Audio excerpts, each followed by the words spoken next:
بسم الله الرحمن الرحيم. رئيس الوزراء حكومة فدرالك الصومالية مدن حمزة عبد بره iyo wafdi uu hogaaminayo ayaa maanta ka ambabaxaya garoonka diyaaradaha caalamiga ah ee aadan cad ee magaalada Muqdisho.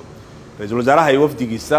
waxa ay dalka Itoobiya ay kaga qayb gali doonaan shir caalami ah oo sanadkiiba mar la qabto oo la yiraahdo Madasha Tana Forum oo si gaar ah looga hadlo dhibaatooyinka amniga ee soo wajaha qaaradda Afrika.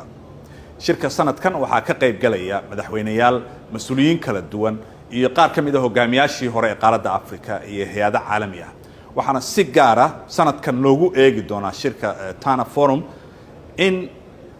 laga hadlo oo la falanqeeyo bal sidii loo xakameyn lahaa ama looga hortagi lahaa khataraha soo wajahaya qaaradda Afrika.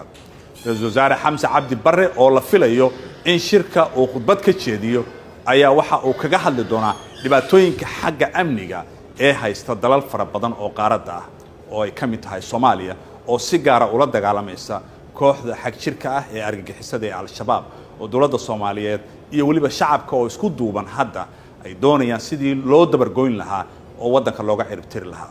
Shirka oo dhowr maalmood socon doona inta uu soconayo waxa ra'iisul wasaaruhu uu kulamo gaar la yeelan doona mas'uuliyiinta iyo madaxda qaaradda Afrika ee ka qayb galaysa oo si gaar ah uga hadli doono sidii la isaga kaashan lahaa la dagaalanka kooxaha argagixisada oo meelo fara badan oo qaaradda ah dhibaatooyin ku